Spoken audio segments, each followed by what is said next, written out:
भोग और प्रसाद में क्या अंतर है? क्या ईश्वर भोग ग्रहण करते हैं, और यदि करते हैं तो कैसे?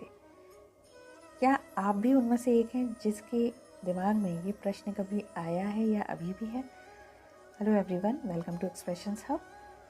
आज इन सवालों के उत्तर देने के लिए मैं आपको एक सच्ची घटना बताती हूँ। मेरी एक बहुत ही अच्छी फ्रेंड है जो कि दूसरे धर्म की है, यानी कि मेरा उसका जो रिलीजन है वो डिफरेंट है, अलग है। तो वो कभी भी प्रसाद नहीं लेती थी, हमेशा हेजिटेट करती थी कुछ ना कुछ बहाने बनाकर।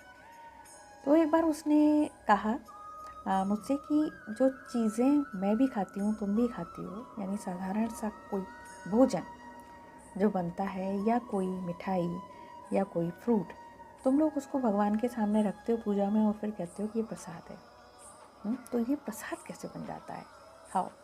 तो इसके उत्तर में मैंने जो उसको कहा वो ये था कि हाँ, ये बात सही है, चीज़ें वही हैं जो हम खाते हैं, तुम खाती हो, लेकिन जब उसको भोग के रूप में हम ईश्वर को अर्पित करते हैं वो नैवेद्य बन जाता है, और जब ईश्वर उसको स्वीकार कर लेते हैं तो वो प्रसाद बन जाता है।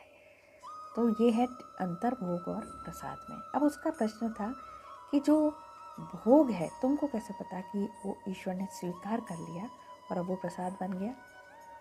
तो इसके उत्तर में जो मैंने कहा, क्योंकि ये प्रश्न बहुत सारे और भी लोगों को हो सकता है, तो मैंने उसको उत्तर दिया कि कर्मण्येवाधिकारस्ते मा फलेषु कदाचन।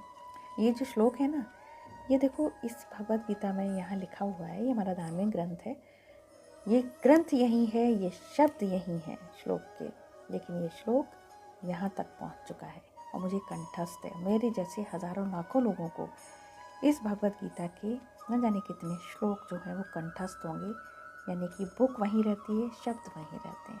इन द सेम वे मैंने उससे कहा तुम कोई भी बुक उठा लो, ये बुक वहीं रहेगी, शब्द वहीं रहेंगे, और जब हम इनको याद करेंगे तो ये हमारे दिमाग तक पहुंच जाते हैं। इन द सेम वे भोग वहीं रहता है, बस हमारा भाव रहता है और ये ईश्वर तक पहुंच जाते हैं और वो इसको ग्रहण कर लेते हैं। इसके लिए खाना कम हो या बाइट इसमें से ली जाए, दैट्स नॉट नेसेसरी। जैसे शब्द वहीं रहते हैं, भोग वहीं रहता है। जैसे शब्द हमारे दिमाग तक पहुंचते हैं, भोग ईश्वर तक पहुंच जाता है। तो कुछ चीज़ें जो है ना वो देखने के लिए, यानी ईश्वर की महिमा, ईश्वर की आस्था या भोग का प्रसाद बनने तक का जो सफ़र है, उसके लिए भाव चाहिए, तर्क वितर्क नहीं। Thank you so much.